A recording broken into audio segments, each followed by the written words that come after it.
제2차 세계대전 중에 일본 육군 장교 한 분을 소개하면서 오늘 말씀을 함께 나누고자 합니다. 오노다 히로이라는 일본 육군 장교였습니다. 이분은 참 독특했어요. 1945년에 일본이 전쟁을 패배했다는 소식, 전쟁이 끝났다는 사실을 받아들이지 않았어요. 그래서 홀로 싸웠어요. 미국과 특별히 그가 있었던 필리핀에서 일본이 전쟁에서 졌다는 소식을 받아들이지 않았어요. 그래서 그는 혼자서 싸웠어요. 엄청난 시간을 두고 얼마만큼의 시간을 보냈냐면 패전의 사실을 믿지 않고 29년이라는 시간을 숨어서 지냈어요. 그러다가 1974년 딱 29년 후에 상관이었던 장교의 직접적인 명령을 받은 후에 항복을 선언합니다. 그래서 그가 29년 후에 이런 모습으로 항복해요. 많이 늙었어요. 근데 여러분, 저는 이 사람을 보면서 여러분에게 이런 마음이 있는 것 같아요. 이 사람 되게 충성심이 가득한 사람이다. 또는 어떤 분은 이 사람 보면서 애국자라고 생각할 것 같아요. 근데 저는 어떤 생각을 가진지 아세요? 이 사람 보면요, 그냥 어리석은 사람이에요. 진실을 보고도 진실을 받아지지 않았다는 거죠. 전쟁에서 패배한 소식을 듣고 자기의 생각이 아니었기 때문에 홀로 29년이라는 시간을 보내면서 시간을 낭비했던 삶이 아닌가 생각해 봅니다. 오늘 우리가 읽은 사도행전 19장에도 이런 일본 육군 장교처럼 본인의 생각으로 가득했던 세례 요한의 제자들을 에베소 교회를 통해 보게 됩니다. 오늘 말씀의 배경은요, 드디어 사도 바울이 3차 전도 여행을 시작합니다. 그의 인생의 마지막 전도 여행을 시작하면서 그가 제일 먼저 방문한 곳은 바로 에베소였습니다. 에베소는 2차 전도 여행 때 사도 바울을 붙잡으면서 남아달라고 요청했던 그 교회로 오늘 사도 바울이 다시 출발합니다. 근데 오늘 사도행전 19장 1절에 보면요, 에베소에 도착했는데 거기서 몇몇 제자들을 만났다고 합니다. 여기 제자들이라고 하는데 여기 제자들은 세례 요한의 제자들입니다. 그리고 7절 말씀을 보면요, 그 제자들의 숫자가 12명 정도 됐다고 얘기하고 있습니다. 어떤 제자입니까? 예수님의 제자가 아니에요. 세례 요한의 제자들이었습니다. 세례 요한이 선포했던 회개만 순종했지, 세례 요한이 선포했던 예수님을 인격적으로 만나지 못했던 가짜 제자라고 말할 수 있겠죠. 근데 오늘 진짜 제자인 바울과 가짜 제자 12명이 만나면서 바울의 삶을 통해서 진짜 제자의 삶이 무엇인지를 오늘 말씀을 통해 보게 됩니다. C.S. 루이스가 이런 유명한 말을 남깁니다. 교인은 많으나 성도는 없고 성도는 덜어 있으나 제자는 없다는 겁니다. 오늘 사도행전 19장에 세례 요한의 제자들은 교인들 같아요. 교인이 뭡니까? 교회를 다니는 사람이 교인이에요. 하지만 사도행전 19장에 바울처럼 예수님의 제자가 기록된다는 거죠. 오늘 예수님의 제자와 세례 요한의 제자가 만납니다. 오늘 저는 이런 질문을 하면서 말씀을 함께 풀어가기를 원합니다. 여러분은 예수님의 어떤 제자입니까? 여러분은 그냥 교인입니까? 아니면 조금 더 나아서 성도입니까? 아니면 여러분 오늘 바울처럼 예수님의 참된 제자입니까? 예수님의 참된 제자의 삶이 무엇인지 오늘 사도행전 19장을 통해 바울을 통하여 그의 삶의 제자의 삶의 모습을 함께 세 가지를 나누고자 합니다. 첫 번째, 예수님이 약속하신 성령을 선포하라. 저를 따라 보세요. 예수님이 약속하신 성령을 선포하라. 여러분, 오늘 2절 말씀부터 바울과 세례 요한의 제자가 Q&A를 하고 있어요. 바울이 질문하고요, 세례 요한의 제자들이 대답을 합니다. 볼까요? 2절부터 첫 번째 질문이 뭡니까? 여러분이 믿을 때 성령을 받았습니까? 여러분, 이건 신학적으로 중요한 질문입니다. 우리가 예수님을 믿을 때 성령을 받는 겁니다. 성령은요, 내가 태어나서 받는 게 아니에요. 여러분, 이단의 교주들이 하는 말이 뭔지 아세요? 태어날 때부터 성령을 내가 가졌대. 이거 헛된 소리예요. 이상한 소리입니다. 예수님을 믿을 때 우리에게 주시는 선물이 바로 성령입니다. 바울이 세례 요한의 제자에게 질문합니다. 여러분, 예수님 믿을 때 성령을 받았습니까? 하니까 그들이 대답합니다. 아니요. 아니요란 건 뭡니까? 예수님을 영접하지 않았다는 거예요. 가짜 제자라는 겁니다. 세례 요한의 제자로 끝났다는 겁니다. 근데 우리는 성령이 있다는 사실을 듣지도 못했습니다. 예수님에 대해서 듣지 못했습니다. 그 다음 3절에 또 물어봅니다. 그렇다면 여러분은 어떤 세례를 받았습니까? 대답합니다. 요한의 세례입니다. 여러분, 요한의 세례는 뭡니까? 죄사함의 세례예요. 내가 죄인이고 죄사함을 받아야 된다는 세례로 끝나는 거예요. 하지만 세례 요한은요, 회개의 세례를 선포하면서 그 후에 오실 예수님도 선포했어요. 오늘 세례 요한의 제자들은요, 앞부분만 순종한 거예요. 회개의 세례를 받은 거예요. 그러니까는 오늘 4절에 바울이 이렇게 말합니다. 요한의 세례는 회개의 세례입니다. 부족합니다. 그는 백성들에게 자기 뒤에 오실 분을 믿으라고 했는데 그분이 바로 예수입니다. 여러분, 예수님의 제자는요, 예수님을 선포합니다. 예수님을 말합니다. 예수님을 드러냅니다. 예수님을 보여줍니다. 세례 요한의 제자들은요, 세례 요한만 드러냅니다. 사람만 드러냅니다. 그러나 오늘 바울은요, 예수님을 드러냅니다. 예수님을 선포합니다. 예수란 이름을 담대하게 세례 요한의 12 제자에게 선포합니다. 그랬더니 5절에 그 말을 그들이 듣고 곧바로 어떤 일이 일어납니까? 할렐루야! 주 예수의 이름으로 세례를 받습니다. 주 예수의 이름으로 세례를 받는다는 것은요, 성령 세례를 말하고 있는 거죠. 성령 세례는 뭡니까? 내가 예수님을 나의 인격적인 구원자로 영접하는 것을 언급하고 있는 거예요. 예수님이 나의 주인 되시고, 예수님이 나의 구세주 되시고, 예수님이 나를 위해서 십자가에 못 박혀 죽으시고 장사한 지 사흘 만에 부활하셨다는 것을 고백하는 것이 바로 주 예수의 세례라는 겁니다. 오늘 그것을 진리를 얘기하고 있는 거예요. 그 예수님을 선포하고 있는 거예요. 사랑하는 성도 여러분, 살아가면서 이상한 거 선포하지 마세요.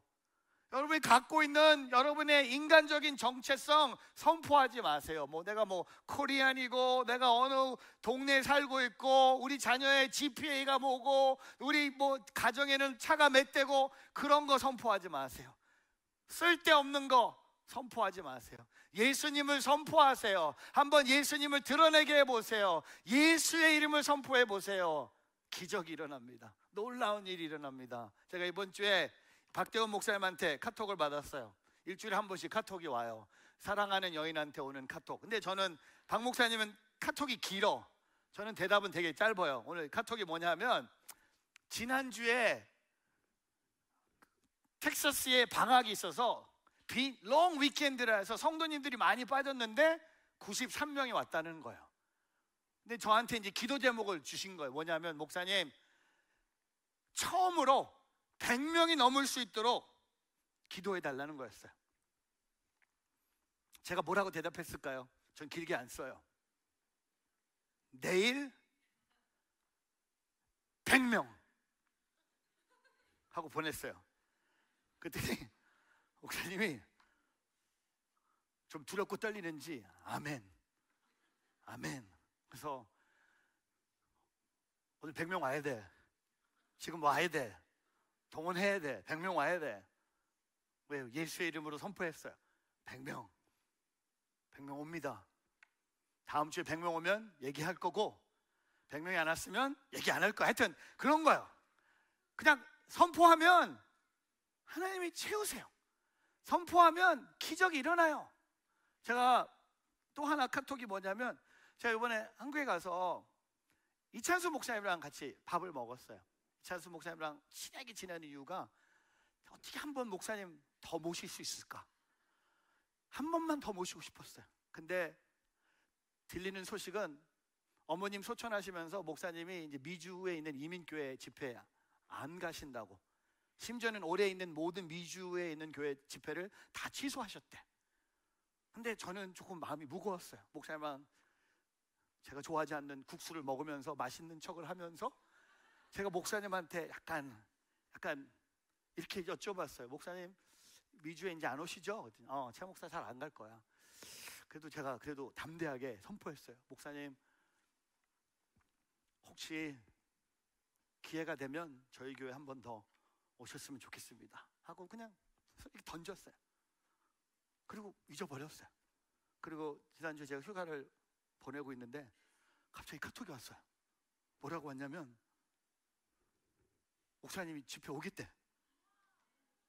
근데 나는 그냥 지나가는 인사였는데, 그리고 지난번에 오실 때는 5년 전부터 섭외해서 오셨는데 2월 달에 오겠대. 그래서 또 날짜도 너무 형제님한테 너무 좋은 날짜, 발렌타인스데이. 그래서 주제를 아예 사랑으로, 요나의 사랑으로 할까. 근데 제가 보면서 이런 거구나. 내가 너무 선포를 안 하고 있는 것 같아. 내가 너무 두려워하는 건가. 내가 너무 작아. 내가 너무 슈링돼 있는 것 같아. 내가 말할 수 있는데 말을 안 해. 진짜 선포할 수 있는데 도망가. 믿는 것에 대해서 보여줄 수 있는데 반대로 우리는 아예 숨겨. 직장에서, 가정에서, 믿지 않는 사람들 앞에서 예수 믿는 것에 대해서는 하나도 보여주고 싶지 않은 거예요. 저는 오늘 반대로 우리가 살기를 축복합니다. 담대하게 선포하세요. 전하세요. 예수란 이름 말하세요. 예수를 보여주세요. 그러면 오늘 사도 바울이 세례 요한의 제자에게 예수를 선포했잖아요. 그들이 그 예수를 믿고 예수의 세례를 받은 것처럼 오늘 저와 여러분 삶 속에 이 보혜사 성령님이 뭔지 아세요? 우리를 도우시는 성령님이 아닙니까? 여러분 요한복음 16장 7절 한 절만 보겠는데, 예수님이 내가 떠난 후에 우리에게 주시는 선물이 뭡니까? 보혜사 성령님을 우리에게 주신다는 거예요. 보혜사를 보내주겠다. 여러분 보혜사 헬라어로요 파라클레토라는 단어입니다. 순수하게 문자적으로 보면요 도움을 베풀기 위해 곁으로 부름을 받은 자예요. 여러분 오늘 저와 여러분이요 보혜사 성령님 우리에게 오시는 것은 은혜입니다. 왜냐하면 우리는 연약한 존재입니다. 넘어집니다. 실수가 있습니다. 실패합니다. 근데 우리에게 항상 도움이 필요한데 하나님의 영이 우리를 도운다는 거예요. 여러분 우리에게 희망을 가지고 살 수 있는 이유가 있어요. 하나님의 영이 우리를 도우신다는 거예요. 예수를 선포해야지 하나님의 영이 돕는 거예요. 근데 여러분 도움이 필요한데 진짜 대단한 믿음이에요. 도움이 필요한 삶인데 끝까지 그 도움을 요구하지 않는 거예요. 보혜사 성령님이 눈앞에 있는데 다른 데 의지하는 거예요. 사람을 찾는 거예요. 세상을 찾는 거예요. 도망치는 거예요. 그러지 마세요. 오늘 바울처럼 누가 내 앞에 있든지 오직 예수님을 선포하세요. 하나님의 약속, 예수님의 약속이신 성령을 선포하세요. 그럼 그 예수님이 여러분 삶에 보혜사로 오셔서 여러분을 도와주시고 여러분에게 소망 주시고 여러분이 기적을 베푸신다는 것을 잊지 않기를 주님의 이름으로 축복합니다. 이게 진짜 제자와 가짜 제자의 차이예요. 이름만 제자가 아니라는 겁니다. 예수를 선포하는 제자가 진정한 제자라는 겁니다. 오늘 저와 여러분이 예수를 선포하는 진정한 제자가 되기를 주의 이름으로 축복합니다. 두 번째, 예수님을 가르쳐라. 저를 따라해 보세요. 예수님을 가르쳐라. 여러분 오늘 8절에 보면요 회당에 또 들어가요. 매번 하는 것처럼 회당에 들어가서 하나님 나라에 대해서 강론하고 설득합니다. 하나님 나라를 선포합니다. 회당에서. 그리고 9절에 보면요 똑같은 반응이에요. 반복되는 반응입니다. 다 싫어해요.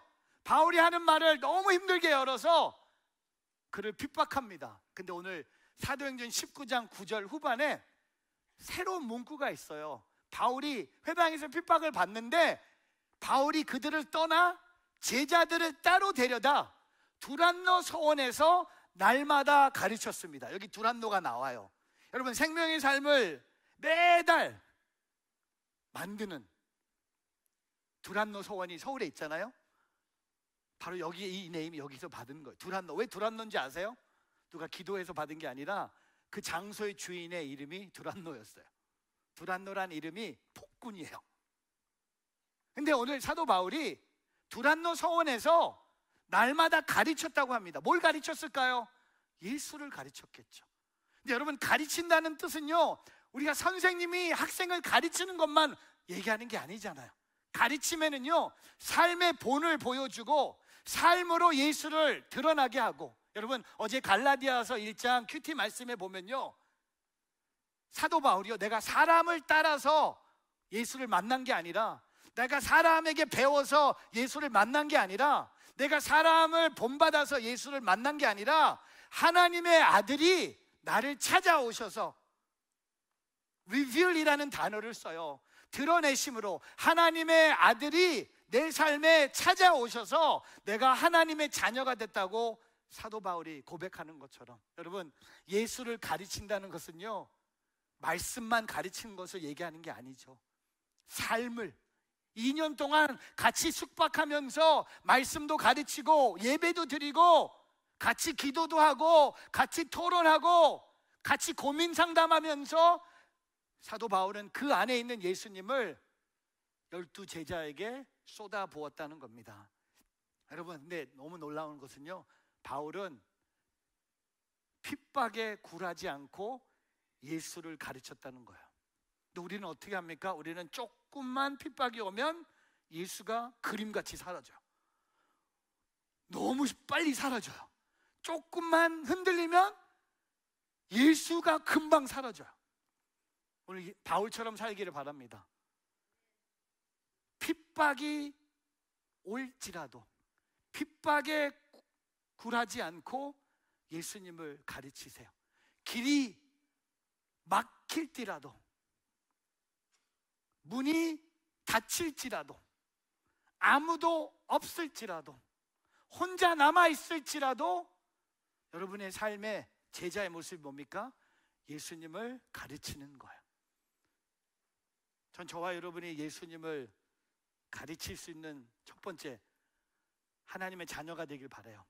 그리고 두 번째, 여러분이 부모라면 여러분의 자녀들에게 예수님을 가르칠 수 있는 부모가 되기를 축복합니다. 공부만 가르치지 마세요. 공부하라고 말만 하지 마세요. 좋은 학원에만 보내지 마세요. 좋은 운동만 시키지 마세요. 여러분, 자녀들에게 예수님을 가르치세요. 여러분 안에 있는 예수님이 자녀들에게 나타나길 바랍니다. 드러나기를 원합니다. 저는요, 저희 주일학교에 대해서 되게 요새 자유함을 느끼고 있어요. 저는 담임 목사로서 선포합니다. 여러분의 자녀들이 주일날 1시간 반 꿈땅 파워웨이브 와서는 그들의 신앙에는요, 큰 임팩을 줄 수가 없어요. 제가 오늘 무슨 얘기를 하냐면, 잘 들으세요. 교회 확실한 주일학교 교사는 부모예요. 동의 안 하신 분들 많을 텐데, 그건 교회 전도사님들, 목사님들이 해야 되지 않습니까? 90분 동안 그 시간을 드리는데, 아니요, 여러분에게는 하루에 10몇 시간의 시간이 있는데 여러분은 10몇 시간 동안 뭘 가르치고 계십니까? 지금 우리 설교를 들으면서 임신한 분들 계실 거예요. 두렵고 떨리는 거예요. 자녀에게 예수님을 가르친다. 그게 우리 부모의 콜링이에요. 누가 우리 둘째 딸 조은이한테 찾아와서 너 너무 좋겠다. 니네 아빠가 마크체 목사니까 물어봤대. 조은아, 니네 집에서는 저녁마다 무슨 모여서 막 손 붙잡고 막 통성으로 기도하고, 새벽에 일어나면 아빠가 막 기도해주고, 출근하기 전에 막 운전하기 전에 아빠가 네 차에 막 두 손 대고 막 안수하면서 막 사고 나지 말라고 했대. 우리 조은이가 딱 들으면서, 아니, 우리 아빠 집에 오면 그냥 아빠야. 우리 아빠 요새 매치 보면서 막 흥분돼 있고, 양키 올라가서 열받아 있고, 하여튼 매치가 2번만 이기면 진짜 원하는 진짜 서브웨이 시리즈가 이뤄지고 막 야구만 보고 있어. 나는 친구가 보면서 이상하다, 목사님인데? 했더니 조은이가 한마디 했어요. 목사님이 아니라 우리 아빠야. 우리 아빠야. 우리 아빠야. 저는 우리 자녀들이 저한테 와서 목사님, 목사님, 여러분, 난 그런 거 안 듣고 싶어요. 아빠, 엄마, 아빠, 엄마, 예수님 가르쳐 주세요. 아빠, 엄마, 예수님 가르쳐 주세요. 아빠, 엄마, 예수님 보여주세요. 아빠, 엄마, 예수님이 어떻게 사실지 한번 보여주세요. 여러분, 자녀들이 그런 눈빛으로 여러분을 보고 있는 거 아세요? 오늘 두란노 서원에서 2년 동안 제자들을 따로 데리고 와서 하나님의 말씀을 가르쳤는데, 그 가르침 안에는 삶을 다 보여준 거야. 그래서 어떤 일이 일어납니까? 오늘 사도행전 19장 10절에 보면요, 이 일이 2년 동안 계속돼요. 아시아 지방에 사는 모든 유대 사람들과 그리스 사람들이 주의 말씀을 듣게 됐습니다. 여러분, 우리는 이처럼 멈추지 않고 담대하게 예수님을 가르쳐야 됩니다. 가정에서 예수님을 가르쳐야 됩니다. 일터에서 예수님을 가르쳐야 됩니다. 여러분, 일터에서 왜 예수님 숨기세요? 왜 예수님에 대해서 하나도 일하는 직원들이 알면 안 됩니까? 여러분이 교회 다니고 예수 믿고 있고 그런 거에 대해서 왜 부끄럽게 여깁니까? 선포하세요. 내일 출근할 때 여러분, 평상시 작은 십자가 목걸이가 아니라 미스터 T가 있는 큰 십자가, 성경책도 큰 걸로. 제가 오늘 유럽에 있는, 전쟁이 있는 나라에 영어 성경책을 120권을 보냈어요. 근데 성경책을 이제 ESV 성경책을 이제 인터넷에서 찾고 있는데, 그분들이 요청한 성경책이 뭐냐면 large 프린트를 달라는 거였어요. 근데 성경책이 너무 싼 거예요. shipping이 더 드는 것 같아. 성경책 120권을 온라인으로 오늘 아침에 구입을 해서 캘리포니아로 보내요. 그러면 그 성경책이 그 LA에서 컨테이너 안에 들어가 갖고 지금 유럽에 전쟁 중인 나라로 가는 거예요. 그리고 그 성경책이 그 유럽에서 선교하고 있는 선교사님한테 가고, 그 성경책이 그 유럽에 있는 분들에게 영어 성경책 120권이 거기까지 간다고 생각해 보니까 shipping 코스가 별로 그렇게 불편하지 않더라고요. 그래서 플레이스 오더하고 이제 한 열흘만 있으면 이 성경책이 이제 LA 컨테이너를 향해 가고 있는 거예요. 여러분, 이것도 예수님이 드러나는 모습이에요. 우리의 삶에 예수님을 드러내게 하세요.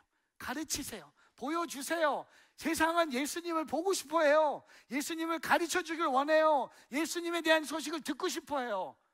여러분에게 어떤 과거의 경험이 있던 상관없이 우리가 그 예수님을 가르칠 수 있는 우리 모두가 되기를 주님의 이름으로 축복합니다. 마지막 3번째, 예수님의 능력을 나타내라. 저를 따라해 보세요. 예수님의 능력을 나타내라. 여러분, 예수님을 가르치니까 11절부터 하나님의 능력이 나타나요. 하나님의 능력이 어떻게 나타납니까? 11절에 보니까 하나님께서 바울의 손을 통해 특별한 기적을 일으키셨습니다. 하나님께서 바울의 손을 통하여 특별한 기적을 일으키셨어요.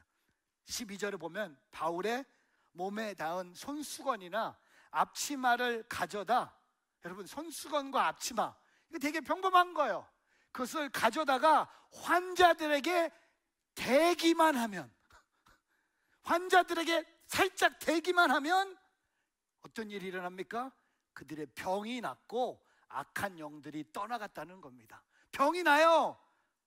악한 영이 떠나갑니다. 이것은 다 예수님의 능력이 나타나는 거예요. 여러분, 우리가 예수를 가르치고 예수를 선포하니까 바울의 삶을 통해 하나님의, 예수님의, 성령님의 능력이 나타나는 거예요. 악한 영이 떠나갑니다. 그리고 병든 자가 치유를 받습니다. 근데 어떤 일이 계속됩니까? 17절에 보면요, 두려움에 사로잡힌 모든 사람들이 누구의 이름을 높입니까? 주 예수의 이름을 높입니다. 여러분, 주 예수의 이름을 높이는 것은요, 성령의 역사예요. 내가 내 마음대로 주 예수의 이름 높일 수 없는 거예요. 여러분이 시간을 정해서 내가 오늘 주일 저녁 6시에 예수의 이름 높일래? 될까요? 안 될까요? 안 돼요. 주 예수의 이름을 높이는 것도 예수님의 능력이 나타나는 거예요. 그 다음에 18절에 믿게 된 사람들이 많이 나와. 여러분, 예수님의 능력이 뭡니까? 믿는 사람들이 세워지는 거예요. 믿는 사람들이 생기는 거예요. 잃어버린 영혼이, 세례 요한의 제자들이, 예수를 핍박했던 사람들이 믿게 되는 거예요. 그리고 자신의 악한 행위들을 고백하고 공개했습니다. 회개하는 거예요. 이거 예수님의 능력이에요. 그리고 19절에 마술을 하던 많은 사람들, 여러분, 에베소에 마술사가 많았어요. 이단이 많았어요. 점쟁이가 많았어요. 미신들을 너무나 많이 팔고 다녔어요. 근데 마술을 하던 사람들이 그 책을 모여 다 사람들 보는 앞에서 태워버린 거예요. 제가 사도행전 19장 19절 생각하면, 여러분, 제가 20대에 제가 하나님 나라를 위해서 올인한 게 뭐냐면, 저는 청소년 사역을 너무 좋아했어요. 저는 유th 파스터가 제 평생의 콜링인 줄 알았어요. 어느 정도였냐면, 제가 대학교 갈 때 제 전공이 유th 미니스트리였어요. 저는 청소년들을 너무 좋아했어요. 지금도 청소년들 좋아하는데, 문제는 청소년들이 저를 싫어해요. 가면은 이제 할아버지 얘기 들을 것 같아서 안 가고 있는데, 제가 20대는 그냥 청소년 사역만 했어요. 청소년 사역에 많은 추억과 생각나는 스토리가 있는데, 하나는 제가 결혼하고 얼마 되지 않았을 때 저희 교회 여름 중고등부 수련회가 있었어요. 근데 저희 교회는 되게 뜨거운 교회였어요. 순복음 교회였기 때문에 수련회가 뜨거웠어요. 왜냐하면 수련회를 주일날 예배 끝나고 출발해요.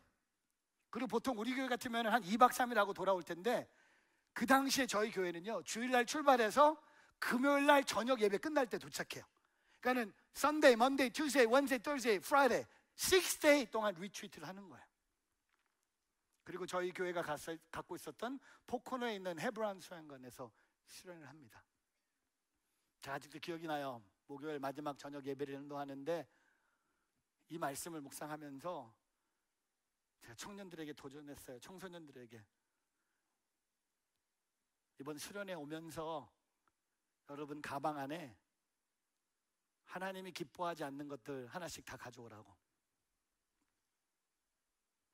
예배 시간에 시간 줄 테니까 숙소로 돌아가서 여러분이 갖고 온 짐 중에 하나님이 기뻐하지 않는 것들 가져오라고. 그리고 그 앞에다가 큰 이 박스를 만들었어요.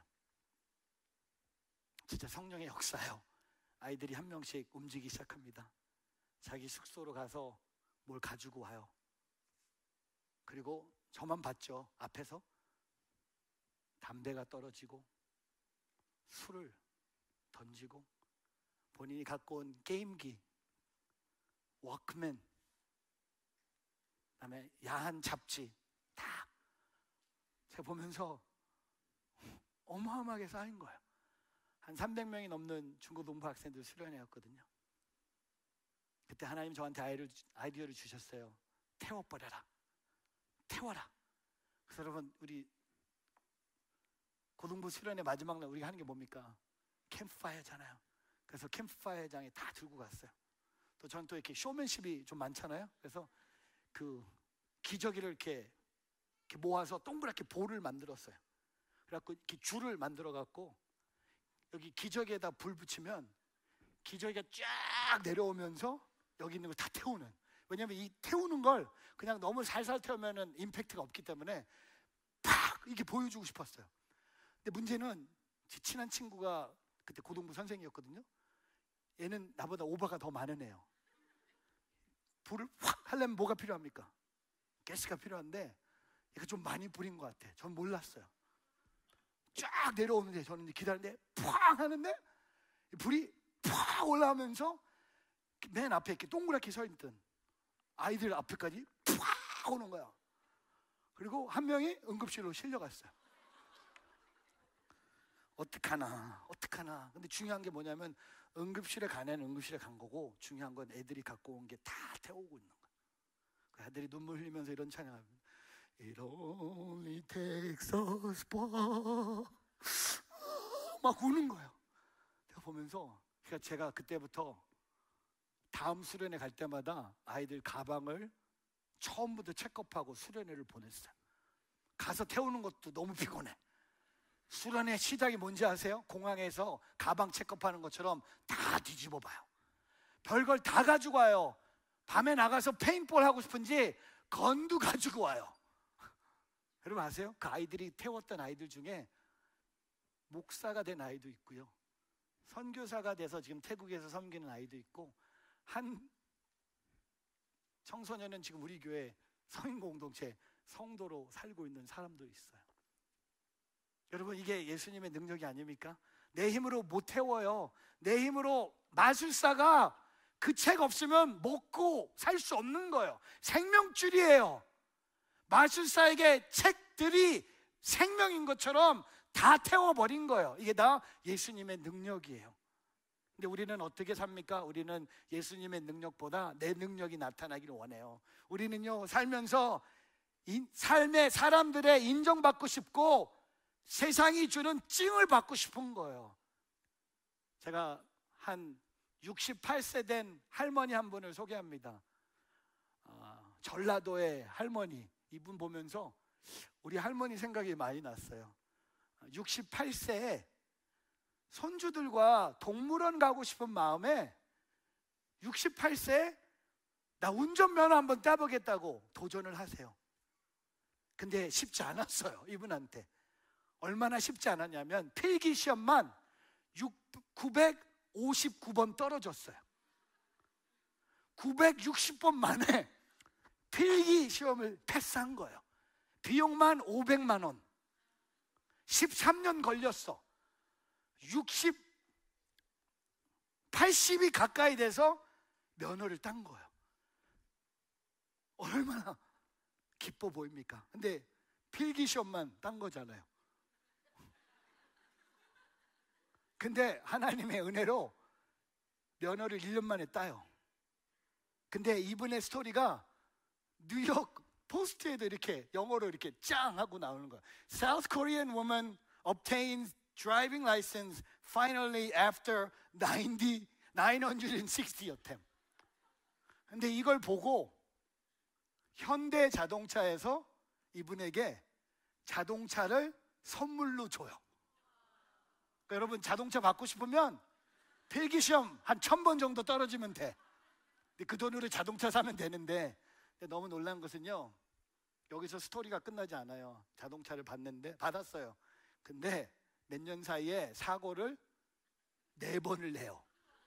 근데 4번 중에 3번은 가만히 움직이는 걸 친 게 아니라 그냥 동네 전봇대 갖다 박고 그냥 본인이 갖다 박은 거예요. 그리고 4번 운전하더니 본인이 선포합니다.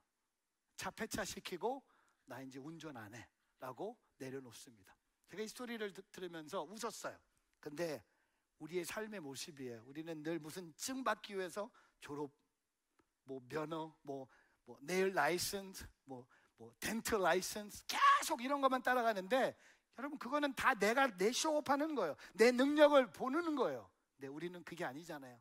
예수님의 능력이 나타나길 바랍니다. 예수님의 능력이 나타나는 삶, 여러분 살고 싶지 않아요? 예수님의 능력이 나타나는 삶은요, 닫힌 문이 열려요. 예수님의 능력이 나타나는 삶은요, 병 고침 받아요. 예수님의 능력이 나타나는 삶, 고난이 계속돼요. 여러분 잘못 들은 거 아니에요.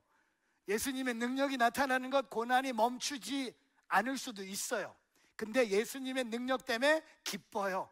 예수님의 능력으로 사는데 회사에서 해고당할 수 있어요. 하지만 예수님의 능력으로 일어설 수 있는 거예요. 내가 넘어져요. 그러나 내가 일어설 수 있다는 것은 다 예수님의 능력이라는 겁니다. 사랑하는 우리 뉴저지 온누리교회 성도 여러분, 제 목이 다 쉬었어요. 설교하니까 목이 쉬네요. 근데 저는 목 주일날 쉬는 거에 대해서 되게 영광스럽게 생각해요.